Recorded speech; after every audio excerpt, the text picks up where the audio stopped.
Good morning అండి అందరికీ కూడా.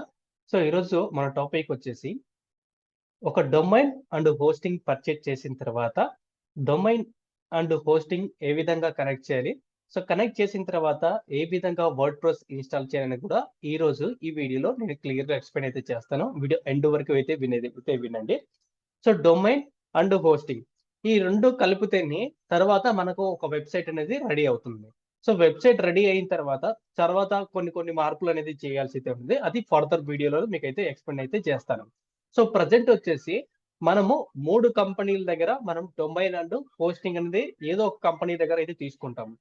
కానీ డొమైన్ ఒక చోట, హోస్టింగ్ ఒక చోట మనం పర్చేజ్ చేస్తే ఇన్‌కేస్ ఎగ్జాంపుల్‌కొచ్చేసి హోస్టింజర్‌లోకొచ్చేసి హోస్టింగ్ పర్చేజ్ చేసాము. డొమైన్ వచ్చేసి గోడేడీలో బుక్ చేసాము. లేదనుకోండి గోడెలీలో మనమైతే ఏదైతే బుక్ చేసామో డొమైన్ వచ్చేసి మనము బిగ్ రాక్‌లోకొచ్చేసి హోస్టింగ్ పర్చేజ్ చేసాము. ఎక్కడ పర్చేజ్ చేసినా కానీ సేమ్‌గా మనమైతే కనెక్షన్ అనేది చేయాల్సైతే ఉంటుంది. ఒక డీఎన్ఎస్ సర్వర్స్ అనేవి ఉంటాయి. సో, ప్రతి డొమైన్‌కి అండ్ హోస్టింగ్‌కి కొన్ని సర్వర్స్ అనేది 2 పాయింట్స్ అనేది మేజర్‌గా అయితే రోల్ అవుతూ ఉంటాయి. ఈ 2 కనెక్ట్ చేస్తే ఆటోమేటిక్‌గా డొమైన్ అండ్ హోస్టింగ్ అనేది సో, కనెక్ట్ అవుతుంది. సో, ఫర్ ఎగ్జాంపుల్‌కి ఇక్కడొచ్చేసి హోస్టింజర్‌లోనే నేను డొమైను అండ్ హోస్టింగ్ పర్చేజ్ చేశాను. నాకు ఈజీగా కనెక్ట్ చేయడానికి అవకాశం అయితే ఉంటుంది. ఎక్కువగా ప్రాసెస్ అయితే ఉండదు. వితిన్ 10 మినిట్స్‌లోనే నేను మొత్తం గూడా ప్రాసెస్ అయితే చేస్తాను. అదే గోడడీలో బుక్ చేసుకుంటే డొమైను అండ్ హోస్టింగ్ 2 ఇక్కడే పర్చేజ్ చేసుకుంటే మనము మనం ఈజీగా కనెక్ట్ చేసుకోవచ్చు. వితిన్ 2 ఆర్ 3 మినిట్స్‌లో కూడా మనమైతే కనెక్ట్ చేయొచ్చు. ఏ దానికి అయినా గాని, ఏ కంపెనీ అయినా గాని డొమైన్ హోస్టింగ్ కనెక్ట్ చేయడానికి వితిన్ 2 మినిట్స్ ఆర్ 3 మినిట్స్ లోపలే మనం కనెక్ట్ చేసుకోవచ్చు. కనెక్ట్ చేసిన తర్వాత 24 అవర్స్‌లో అది అప్‌డేట్ అవుతుంది. ఇన్‌కేస్ కొత్త డొమైన్ హోస్టింగ్ తీసుకున్నాం కదండీ! సో, ఖచ్చితంగా సర్వర్‌కి కనెక్ట్ అయ్యే లోపల 24 అవర్స్ వరకు పడుతుంది. వితిన్ 12 అవర్స్‌లో చేయొచ్చు. 4 అవర్స్‌లో కూడా చేయొచ్చు. బేస్డ్ ఆన్ కంపెనీ రూల్స్ ప్రకారంగా సో, అవి కనెక్ట్ అవ్వడానికి 24 అవర్స్ అనేది కంపెనీ వాళ్ళైతే మనకైతే చెప్పడం అయితే జరుగుతుంది. అది బిగ్ రాక్ అయినా గాని, గోడెడిగి అయినా గాని, హోస్టింజర్ అయినా గాని. సో, ఖచ్చితంగా మీరు ఈ 3 కంపెనీల్లోనే మీరు సర్వర్ అయినా గాని, డొమైన్ అయినా గాని తీసుకుంటే చాలా మంచి బెటర్. సో, ఎందుకంటే డిజిటల్ మార్కెటింగ్ చేసేటువంటి ప్రతి ఒక్కరు గూడా సో, ఇందులోనే ఎక్కువగా పర్చేజ్ చేస్తూ ఉంటారు. BigRock and GoDaddy and హోస్టింజర్‌లో. సో, నేను మాత్రం రీసెంట్‌గా హోస్టింజర్ అయితే వాడుతున్నాను. సో, ఈ హోస్టింజర్‌లో ఎక్కువగా నేనైతే డొమైను అండ్ హోస్టింగ్ అయితే 2 ఇక్కడే పర్చేజ్ చేశాను. సో, ఫస్ట్ ఆఫ్ ఆల్ మీ అకౌంట్‌లో లాగిన్ అవ్వాల్సైతే ఉంటుంది. ఎందుకంటే ప్రతీది గూడా మీరు పర్చేజ్ చేసిన తర్వాత మీకు ఒక అకౌంట్ అనేది క్రియేట్ చేసుకోవాలి. సో, జస్ట్ అట్లా లాగిన్ అని క్లిక్ చేయండి. సో, కొత్త వాళ్ళు ఎవరైనా చూస్తూ ఉంటే ఇన్‌కేస్ కొత్త వాళ్ళు ఎవరైనా పర్చేజ్ చేయాలనుకుంటే డైరెక్ట్‌గా మీరైతే పర్చేజ్ చేసుకోవచ్చు. నేను ఆల్రెడీ పర్చేజ్ చేశాను. సో, ఇక్కడొచ్చేసి నేను జీమెయిల్ ఐడీతో ఎందుకంటే నా జీమెయిల్ ఐడీ ప్రతి ఒక్కటి కూడా కనెక్ట్ అవుతుంది. సో, ఇక్కడ కనెక్ట్ అయిందంటే ఆటోమేటిక్‌గా మనకు క్లియర్‌గా అయితే ఉంటుంది. సో, ఎందుకంటే క్లియర్‌గా ఉందనుకోండి, ఇన్‌కేస్ మనం ఎప్పుడైనా ఇన్‌కేస్ పాస్వర్డ్ మర్చిపోయినా గాని, జీమెయిల్ మర్చిపోయినా గాని, సో, ఆల్రెడీ కనెక్ట్ అయ్యి ఉంటాయి. సేవ్ అయ్యి ఉంటాయి కాబట్టి డైరెక్ట్‌గా కనెక్ట్ అయిపోతాయి. సో, ఇప్పుడొచ్చేసి మనము డొమైన్‌ని అండ్ హోస్టింగ్‌ని అయితే పర్చేజ్ అయితే చేసేసాము. సో, పర్చేజ్ చేసిన తర్వాత ఏ విధంగా కనెక్ట్ చేయాలని చూసుకున్నాం. సో, ఫస్ట్ ఆఫ్ ఆల్ మీకు హోమ్ పేజ్ క్లిక్ చేస్తేనే నేను ప్రీమియం వెబ్ హోస్టింగ్ అనైతే వాడుతున్నాను. సో, మీకు అయితే చూపిస్తాను. ప్రీమియం వెబ్ హోస్టింగ్ వచ్చేసి చాలా కాస్ట్ అయితే ఉంటుంది. సో, నేను తక్కువ టైమ్‌లోనే నేనిది పర్చేజ్ చేశాను. సో, మీకు వెబ్‌సైట్‌కి సంబంధించినటువంటి హోస్టింగ్ ప్లాన్స్ అని మీకైతే చూపిస్తాను. సింగిల్ వెబ్ హోస్టింగ్ వచ్చేసి మనకొచ్చేసి పర్ మంత్‌కి రూ. 69 అయితే పడుతుంది. అదే ప్రీమియం వెబ్ హోస్టింగ్ వచ్చేసి పర్ మంత్‌కి రూ. 150 అయితే పడుతుంది. సో, మనకొచ్చేసి బిజినెస్ అండ్ వెబ్ హోస్టింగ్ వచ్చేసి రూ. 270 అయితే పడుతుంది. బేస్డ్ ఆన్ మనం తీసుకునేటువంటి ఇయర్స్ ప్లాన్ బట్టి అయితే వీళ్ళైతే ప్యాకేజ్ అనేది మనకైతే ఇవ్వడం అయితే జరుగుతుంది. సో, ఇక్కడ సింగిల్‌గా వచ్చేసి మనము ఒక వెబ్‌సైట్ అనేది తీసుకోవచ్చు. ప్రీమియం హోస్టింగ్ వచ్చేసి మనము మల్టిపుల్ అంటే 100 వెబ్‌సైట్‌ల వరకు అయితే మనము యాడ్ చేసుకోవచ్చు. ఇక్కడొచ్చేసి బిజినెస్ వెబ్ హోస్టింగ్ వచ్చేసి 100 వెబ్‌సైట్‌ల వరకు యాడ్ చేసుకోవచ్చు. అప్ టు 5 ప్రిఫరెన్స్ అయితే ఉంటుంది. అంటే మనకి ఎక్కువ స్పీడ్ అయితే ఉంటుంది. మనకు 200 జీబీ వరకు స్టోరేజ్ అయితే ఉంటుంది. డైలీ బ్యాకప్ తీసుకోవచ్చు. ఇక్కడ వీక్లీ బ్యాకప్ తీసుకోవచ్చు. మీరు ఈ రెండిట్లో ఏది పర్చేజ్ చేసినా హోస్టింగు ఖచ్చితంగా మీకు డొమైన్ అండ్ ఎస్ఎస్ఎల్ సర్టిఫికేట్ ఫ్రీగా అన్‌లిమిటెడ్ అయితే ఇస్తారు. ఈ ఎస్ఎస్ఎల్ సర్టిఫికేట్ అయితే ఏంటి? Security socket layer. ఇది మన వెబ్‌సైట్‌ని ఎవరి నుంచి హ్యాక్ అవ్వకుండా ఇదైతే మెయిన్‌గా అయితే ప్రొటెక్షన్ అయితే చేస్తుంది. సో, ఇప్పుడైతే మనము డొమైన్ అండ్ హోస్టింగ్‌ని అయితే కలుపుదాం. సో ఇక్కడ ప్రీమియం వెబ్ హోస్టింగ్ ఉంది కదా, సో ఇక్కడ మేనేజ్ అయితే ఉంటుంది. సో మేనేజ్ అని క్లిక్ చేయండి. మేనేజ్ అని క్లిక్ చేసిన తర్వాత మనకి ఇక్కడ క్లియర్ గా కనిపిస్తుంది. ఇక్కడ మనం యాడ్ వెబ్సైట్ ఉంది కదా, సో దీని మీద క్లిక్ చేయండి. సో క్లిక్ చేసిన తర్వాత ఇక్కడ మనం అడుగుతుంది. సో మీరు వెబ్సైట్ సో ఎవరైతే చేస్తున్నారో వాళ్ళకి సంబంధించిన డీటెయిల్స్ అనేది మనం మెన్షన్ అయితే చేయాలి. సో నేను వచ్చేసి మై బిజినెస్ కోసము అండ్ మై సెల్ఫ్ కోసం అయితే చేస్తున్నాను కాబట్టి సో ఇక్కడ అయితే క్లిక్ చేశాను. సో నెక్స్ట్ వచ్చేసి నెక్స్ట్ అని క్లిక్ చేయండి. క్లిక్ చేసిన తర్వాత ఇక్కడ అడుగుతుంది క్రియేట్ ఆర్ మైగ్రేట్ అడుగుతుంది. సో నేను ఆల్రెడీ కొత్తది కాబట్టి నేను క్రియేట్ అని క్లిక్ చేస్తాను. మైగ్రేట్ అంటే ఆల్రెడీ డొమైన్ 1 ఇయర్ కానీ 2 ఇయర్స్ కానీ రన్ అయ్యి ఈ వెబ్ హోస్టింగ్ తో కనెక్ట్ చేస్తే, అంటే ఈ హోస్టింగ్ తో కనెక్ట్ చేస్తే దాన్ని మైగ్రేట్ అంటారు. క్రియేట్ అంటే కొత్తగా మనం పర్చేజ్ చేసేదాన్ని క్రియేట్ అంటాం. జస్ట్ నేను క్రియేట్ అని క్లిక్ చేస్తాను, ఎందుకంటే నాది కొత్త డొమైన్ కాబట్టి. తర్వాత నెక్స్ట్ అని క్లిక్ చేయండి.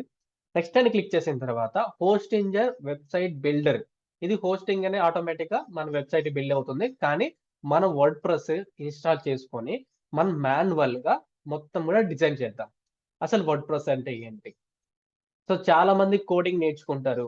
సో కోడింగ్ నేర్చుకున్న తర్వాత వెబ్సైట్ లోనే డిజైన్ చేసుకోవచ్చు. కానీ ఈ వర్డ్ ప్రెస్ అనేది జస్ట్ కొన్ని థీమ్స్ అండ్ ప్లగిన్స్ కనెక్ట్ చేసుకొని మనము ఎలాంటి వెబ్సైట్ అయినా కానీ వితౌట్ కోడింగ్, అంటే ఎటువంటి ఒక్క చిన్న కోడ్ కూడా, అంటే ఒక్క లైన్ చిన్న కోడ్ కూడా చేయకుండా మనము వర్డ్ ప్రెస్ తో చాలా ఈజీగా అయితే చేయొచ్చు. ఇక్కడ ఏం చేయాలంటే మనకు సెలెక్ట్ వర్డ్ ప్రెస్ ఉందా, దీని మీద సెలెక్ట్ చేయండి. సెలెక్ట్ చేసిన తర్వాత మీ మెయిల్ అడ్రస్ అనేది ఖచ్చితంగా అయితే ఇవ్వాలి. ఎందుకంటే ఇన్ కేస్ మీరు మర్చిపోయిన తర్వాత, ఇన్ కేస్ మన వర్డ్ ప్రెస్ ని ఇన్స్టాల్ చేసిన తర్వాత లాగిన్ అవ్వాలనుకుంటే వెబ్సైట్ లో లాగిన్ అవ్వాలంటే ఖచ్చితంగా మీ మెయిల్ ఐడి అడుగుతుంది. మెయిల్ అడిగిన తర్వాత పాస్వర్డ్ అడుగుతుంది. పాస్వర్డ్ ఖచ్చితంగా ఎంటర్ అనేది చేయాల్సి అయితే ఉంటుంది. సో నేను అన్ని వెబ్సైట్లకు ఒకే మెయిల్ అయితే ఇచ్చాను, ఎందుకంటే సో నాకు గుర్తుండడానికి ఎక్కువగా ఉంటుంది. సో వెబ్సైట్ టైప్ అడుగుతుంది. వెబ్సైట్ టైప్ వచ్చేసి నాది personal blog. In case online store అనుకోండి, అంటే ఆన్లైన్ స్టోర్ అంటే ఈ కామర్స్ వెబ్సైట్, అంటే అమెజాన్, ఫ్లిప్కార్ట్, మీషో ఉన్నాయి కదా, అలాంటి వెబ్సైట్స్. మన అలాంటి వెబ్సైట్ అయితే కాదు, బ్లాగ్ సంబంధించింది కాబట్టి. సో నెక్స్ట్ అని క్లిక్ చేయండి. నెక్స్ట్ అని క్లిక్ చేసిన తర్వాత ఇక్కడ ప్రీమియం థీమ్స్ అని అడుగుతుంది. మనకి ఇటువంటి ఏమీ అవసరం లేదు, డైరెక్ట్ గా మనం థీమ్ అనేది ఇన్స్టాల్ అయితే చేసుకున్నాం. అది బెస్ట్ మనకు సంబంధించినటువంటి కాబట్టి, ఎందుకంటే మనం బేస్డ్ ఆన్ ఏ టాపిక్ మీద చేస్తున్నాం బ్లాగ్ అనేది, సో చాలా ఇంపార్టెంట్. తర్వాత ఇక్కడ వచ్చేసి మనము వీటికి సంబంధించినటువంటి ఇలా అడుగుతున్నారు, ప్లగిన్స్ మేము ఏదైనా ఇన్స్టాల్ చేయాలని అడుగుతున్నారు. సో మాకు ఎటువంటి అవసరం లేదు, నేను మాన్యువల్ గా ప్లగిన్స్ ని ఇన్స్టాల్ చేసుకుంటాను. నెక్స్ట్ అని క్లిక్ చేయండి. లేదా మీకు వద్దకుంటే స్కిప్ అప్ చేయండి, ఎటువంటి ప్రాబ్లం అయితే లేదు. ఇక్కడ మాత్రం కూడా ఇక్కడ వచ్చేసి స్కిప్ చేయండి, ఎందుకంటే మనకి ఏమి వద్దు. నేను ఆల్రెడీ డొమైన్ అయితే పర్చేస్ చేశాను, digitalnani.in. సో నేను ఈ డొమైన్ అయితే పర్చేస్ చేశాను. సో నెక్స్ట్ అని క్లిక్ చేయండి.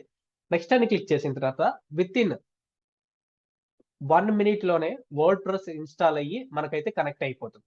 సో ఇంత ఈజీగా అయితే ఉంటుంది. మీరు డొమైన్ టు హోస్టింగ్ ఏ విధంగా కలపాలి, సో కలిపిన తర్వాత వర్డ్ ప్రెస్ ఇన్స్టాల్ కూడా చాలా ఈజీగా అయిపోతుంది. With in 1 minute or 2 minutes లోనే మనకు కంప్లీట్ అవుతుంది. సో ఇక్కడ చూసుకున్నట్లయితే మనకు 7:30 అవుతుంది మార్నింగ్. ఇట్ మీన్స్ మనకు ఒక 1 మినిట్ లో అయిపోతుంది. మనకు రెండు కనెక్ట్ అయిపోతాయి. కనెక్ట్ అయిపోయిన తర్వాత ఆన్లైన్ లో రావడానికి దాదాపుగా 24 అవర్స్ పడుతుంది. హోస్టింగ్ లో వచ్చేసి దాదాపుగా మనకు 6 అవర్స్ నుంచి 12 అవర్స్ లో అయితే అయిపోతుంది. సో కొద్దిగా వెయిట్ చేయండి, ఎందుకంటే మనకు ఇన్స్టాల్ అవుతుంది. ఇన్స్టాల్ అయిపోయిన తర్వాత మిగతా ప్రాసెస్ అయితే చూద్దాం. సో ఇంత ఈజీగా అయితే ఉంటుంది. ఒక డొమైన్ అండ్ హోస్టింగ్ పర్చేజ్ చేసిన తర్వాత సేమ్ కంపెనీ ఒకటే, సో వేదరమైన కంపెనీ ఆల్రెడీ మనకి ఆటోమేటిక్ గా కనెక్ట్ అయిపోయింది. సో కనెక్ట్ అయిపోయిన తర్వాత మనము రేటింగ్ అని ఇవ్వచ్చు, ఇవ్వకపోవచ్చు. మనకు పెద్దగా వాళ్ళు అయితే అడగరు, కానీ మనం రేటింగ్ అయితే ఇద్దాం, ఎందుకంటే సో కంపెనీ డిసైడ్ చేస్తుంది కాబట్టి. తర్వాత ఇక్కడ మెయిన్ గా మనం చేయాల్సినటువంటివి సెక్యూరిటీ పర్పస్, సెక్యూరిటీకి సంబంధించినటువంటి ప్రాసెస్ అనేది చేయాల్సి అయితే ఉంటుంది. ఎందుకంటే సో మనము వెబ్సైట్ ఖచ్చితంగా మనము సెక్యూరిటీ అయితే చేయాల్సి అయితే ఉంటుంది. సెక్యూరిటీ అంటే వేరే వాళ్ళు వెబ్సైట్ ని హ్యాక్ చేసుకోకుండా మనమైతే చూడాల్సి అయితే ఉంటుంది. ఇది 0 SSL సర్టిఫికేట్ అనేది ఉంటుంది. సో ఇక్కడ మనం చూసుకున్నట్లయితే లర్న్ మోర్ అడుగుతుంది. సో మనం ఎప్పుడైనా చేసుకోవచ్చు. సో చేసుకోవాలంటే ఖచ్చితంగా ఫెయిల్యూర్ అయిపోయింది మన స్టేటస్ అనేది.